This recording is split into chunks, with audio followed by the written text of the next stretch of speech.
स्वागत है आपका एक और नई वीडियो में। आज की इस वीडियो में मैं आपके साथ शेयर करूंगा एक्सपायरी डोमेन की जो वेबसाइटें होती हैं उसके बेहतरीन ट्रिक्स के बारे में, उसके आइडियाज़ के बारे में, जिससे कि आप अपनी ब्लॉगिंग जर्नी में सक्सेस हासिल कर सको। देखो, मैं आपको बता रहा हूँ कि जो वेबसाइटें हम बिल्ड करते हैं ना, उसके ऊपर हम ध्यान नहीं देते हैं। हम जो है कि जो डायरेक्शन सामने वाले ने, यूट्यूबर ने दिया या फिर जिसने भी गाइड किया, उसके डायरेक्शन से चलते चले जाते हैं और हम हार्ड वर्किंग का एक एक्सपेक्टेशन लेके चलते हैं, होप लेके चलते हैं, आशा लेके चलते हैं। लेकिन जब हम स्टार्ट करते हैं, फिर हमें 4 दिन के बाद, 5 दिन के बाद समझ में आता है कि यार हम लगातार काम कर रहे हैं, हमारा ग्रोथ नहीं हो रहा है। तो इसमें कुछ लोग क्या करते हैं, शॉर्टकट ले लेते हैं। और शॉर्टकट किस चीज़ की लेते हैं मैं आपको बता रहा हूँ।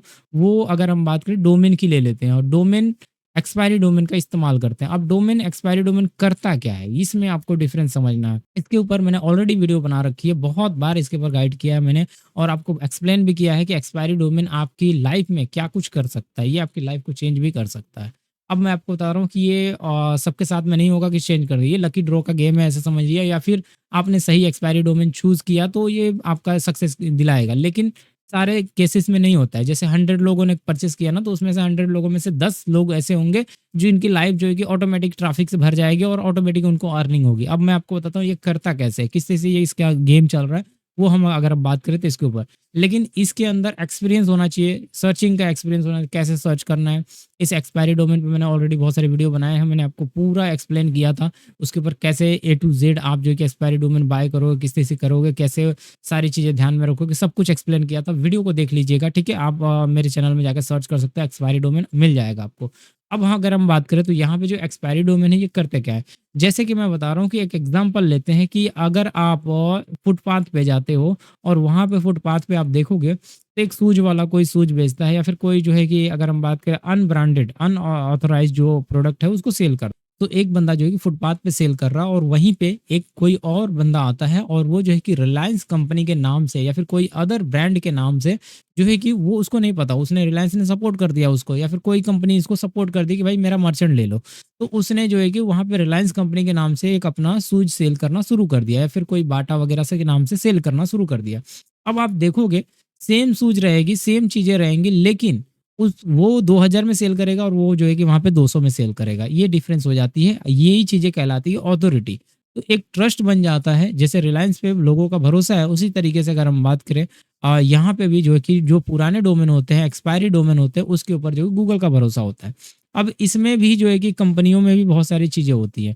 अब इसमें जो है कि जो अगर हम बात करें जो एक्सपायरी डोमेन होते हैं उसके अंदर आप देखोगे तो जो कंपनी होती है, जो भी आप डोमेन ले रखो, बहुत सारे लोग होते हैं कि फ्रॉड भी किए होते हैं ना, स्पैम भी किए होते हैं, मतलब अडल्ट कंटेंट डाले होते हैं, फालतूगिरी किए होते हैं। तो वो डोमेन भी आपको फ़िल्टर करके चेक करना होता है कि वो अडल्ट कंटेंट तो नहीं इस्तेमाल किया है, फालतूगिरी तो नहीं किया है, ब्लैक लिस्ट तो नहीं है डोमेन। वो सारी चीज़ें चेक करनी पड़ती है। ऑथोरिटी नो डाउट उसकी बहुत हाई होती है, लेकिन कहीं न कहीं उसने स्पैम किया है, डोमेन ब्लैक लिस्ट में होता है। तो उस समय आपका वो डोमेन, एक्सपायरी डोमेन आपने परचेज़ किया अगर, तो वो काम नहीं करता, अप्रूवल भी नहीं मिलता। बहुत सारे इश्यू आते हैं आपके सामने। तो ये अगर हम बात करें स्ट्रक्चर है, ये मेथड है इसके अंदर। उसके बाद हमें जो ध्यान में रखना होता है कि जब एक्सपायरी डोमेन अच्छा-सा परचेज़ करते हो, उस एक्सपायरी डोमेन के ऊपर आपको जो है कि जिस टाइप का कंटेंट दिया गया है, उसी टाइप का कंटेंट आपको देने की कोशिश करनी होती है। अगर समझो टेक्नोलॉजी गैजेट से रिलेटेड आपने एक्सपायरी डोमेन लिया, तो टेक्नोलॉजी गैजेट से रिलेटेड ही आपको कंटेंट देने होते हैं।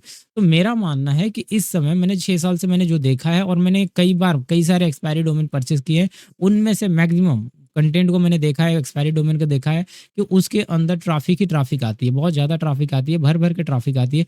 उन ट्रैफ़िक के ऊपर आपको क्या करना है, जस्ट उसके ऊपर आर्टिकल्स लगाने हैं। बहुत सारे लोग रीडायरेक्ट कर देते हैं होम पेज पे, जिससे कि वो अगर बंदा होम पेज पे आएगा भी, समझो कि टेक्नोलॉजी से रिलेटेड उसका इसके पहले वो काम कर रहा था, 2 साल से काम कर रहा था एक्सपायरी डोमेन पे, और उस एक्सपायर कर गया, आपने उसको खरीद लिया। तो वो उसकी मेहनत जो है उसने किया है 2 साल 2 साल तक जो भी ट्रैफ़िक लाया था, जो भी मेहनत किया था, वो आपको मिलती है। अब आपने टेक्नोलॉजी पे ना बना के आपने एंटरटेनमेंट पे बना दिया। अब उसको रिडायरेक्ट टू होम करोगे, उसकी ट्रैफ़िक आएगी भी ना, तो आपको कोई फ़ायदा नहीं होता है। क्यों? क्योंकि एंटरटेनमेंट के आर्टिकल कोई नहीं पढ़ने आएगा, क्योंकि वो टेक्नोलॉजी वाले बंदे थे जो उसके साथ में जुड़े थे।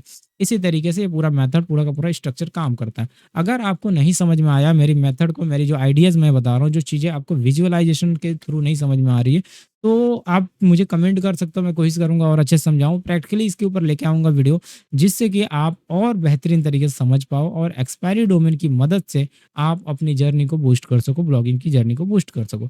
देखो एक्सपायरी डोमेन में ये पावर होता है कि आपको रातों-रात जो है कि बहुत सारे ट्रैफ़िक दे सकता है। ये मैं मानता हूँ और ये इतना आसान नहीं है कि सबको मतलब मिल जाए। यहाँ पे मैंने बताया कि 100 लोग अगर लेते हैं उसमें से 10 लोग को ही ये ट्रैफ़िक या एक्सपायरी डोमेन का गेम पूरा चलता है क्योंकि ऑलरेडी वहाँ पे लोग जो है लाखों करोड़ों लोग जो है कि वहाँ पे बैठे हुए होते हैं। अपने दिमाग और दिल को थाम के वहाँ पे देखते रहते हैं कि किसके ऊपर जो है कि सब जल्दी एक्सपायर हो रहा है और किसके ऊपर ज़्यादा अथॉरिटी है, किसके ऊपर अच्छी है, पहले से ही वो चेक करते रहते हैं और जैसे ही अच्छा अथॉरिटी वाला डोमेन मिलता है, वो तुरंत लेता है। अथॉरिटी का मतलब ये है कि तुरंत इंस्टेंटली आपका इंडेक्सिंग होता है। अगर एक नॉर्मल छोटा-सा भी आर्टिकल डाल दे तो इंस्टेंट जो है कि आपको इंडेक्स कर जाता है गूगल में। ये पूरा का पूरा स्ट्रक्चर, पूरा का पूरा मेथड ये काम करता है एक्सपायरी डोमेन का और इसके अलावा और भी इसके अंदर ट्रिक्स है और भी मेथड है। तो मैं आपको सजेस्ट करूँगा कि आप जो कि एक्सपायरी डोमेन की तरफ बढ़ो। अगर बिगिनर हो, ब्लॉगिंग स्टार्ट ही करना चाहते हो तो आप न्यू डोमेन ना लेके एक्सपायरी डोमेन लो। लेकिन थोड़ा-सा रिस्क बना रहेगा आपको कि अगर आपने गलत डायरेक्शन वाला जो है कि आपने परचेज़ कर लिया, तो आपका वो डोमेन पूरी तरह से वेस्ट है क्योंकि बहुत सारे लोग गलत डोमेन यूज़ कर रहे हैं ट्रैफ़िक लाने के लिए, बहुत बेकार चीज़ें कर रहे हैं, इल्लीगल एक्टिविटी कर रहे हैं। तो अगर वो आपके हाथ में लग गया उस टाइप का डोमेन, तो समझो कि आपका वो डोमेन और वो वेबसाइट पूरी तरह से डेड है, पूरी तरह से खत्म है। उसके लिए फिर दोबारा आपको प्रयास करना पड़ेगा। तो ये चीज़ें भी आपको ध्यान रखनी है। किसी भी काम में जो कि बेनिफिट है तो लॉस भी है, ये भी ध्यान रखना है। आशा करता हूँ वीडियो आपको समझ में आई होगी और हम इसके आने वाले और भी जो इसके इम्पोर्टेंट थिंग है उसके बारे में हम बात करेंगे और मैं आपको ज़्यादा से ज़्यादा हेल्प करूँगा। जब तक के लिए बाय बाय।